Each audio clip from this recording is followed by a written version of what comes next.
Good evening, humans. Tyrannosaurusmoth here, and tonight we're taking a look at the Jurassic World Hammond Collection Spinosaurus figure from Mattel. Let's do this.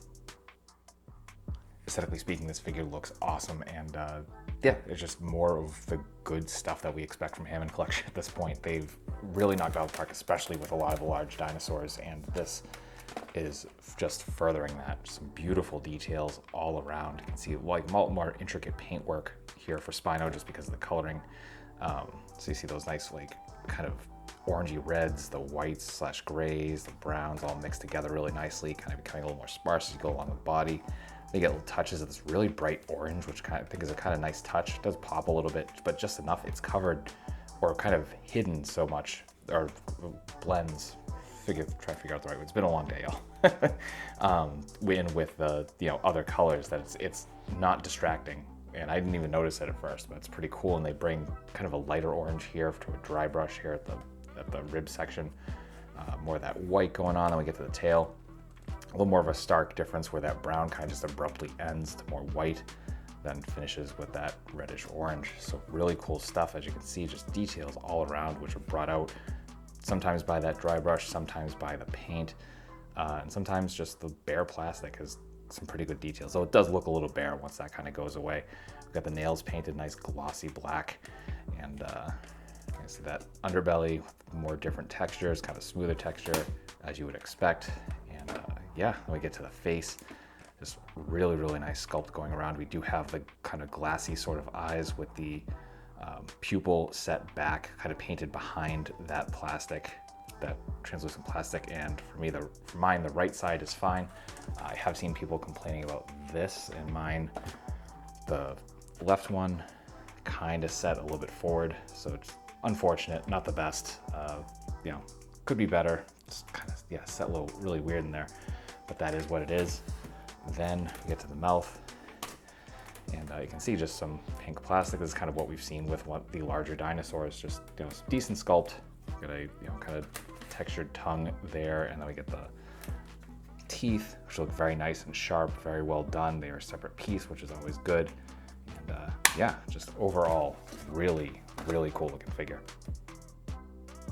Articulation is nice, and there is one thing to talk about. We're actually going to start with that because we're going to go tip to tail.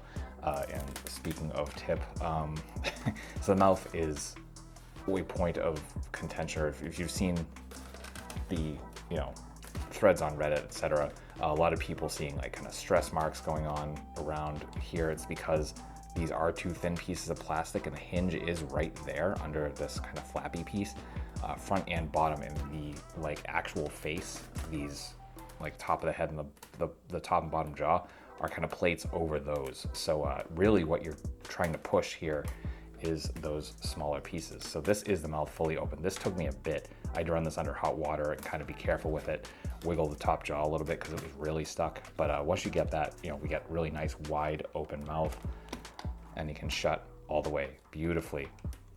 As you'll notice, I am gripping closer to the base of the head, and that definitely helps. So that would be my recommendation.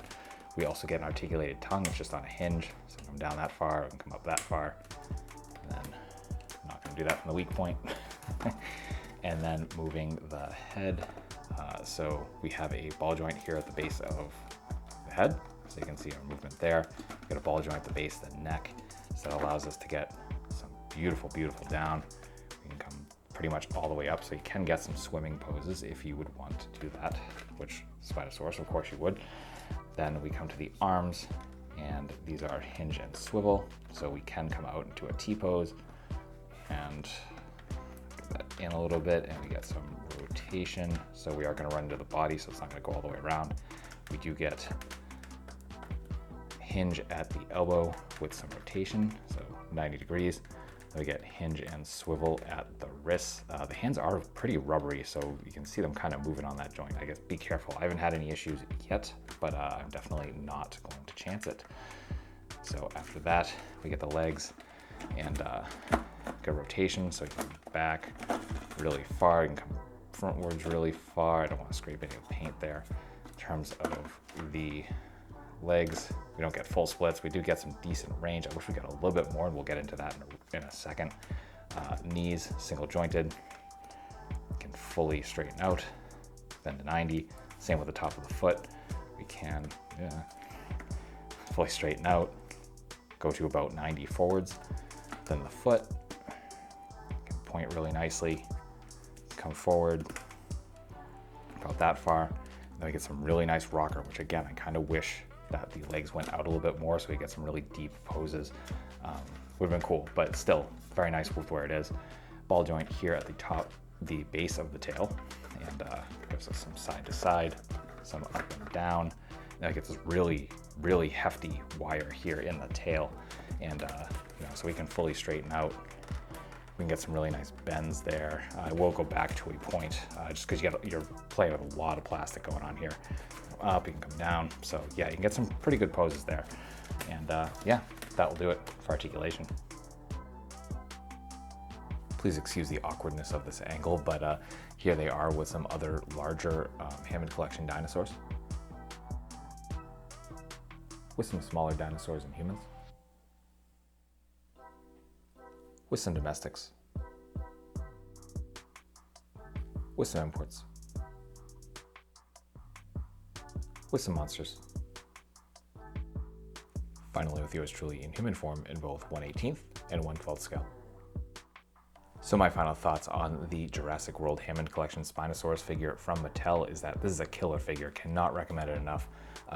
They've been just doing such a great job, especially with the larger dinosaurs. And once they've kind of scaled down the feet a bit, which you can see here, like that's fantastic. Makes me really hope, and I know that I'm not alone in this, that they go back and redo the Tyrannosaurus Rex figure. I didn't have a problem with the larger feet. However, seeing what they've been able to do, I kind of want to see that redone.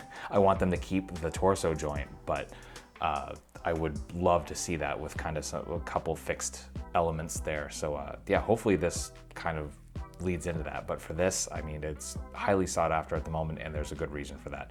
Right now it's only showing up at Target, but as with pretty much everything in the Hammond collection, it seems to start at Target, and then like a month or two later, all of a sudden it starts popping up various sites, Entertainment Earth, Big Bad Toy Store, Best Buys, stuff like that. So keep your eyes out. If you haven't found one yet, do not give in to scalpers.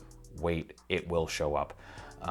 Yeah, just fantastic figure from a fantastic line. So that being said, I hope you found this review informative and somewhat entertaining. If that's the case, hope to see you back here because I do multiple reviews a week of action figures related to tokusatsu, dinosaurs, monsters, pro wrestling, and more.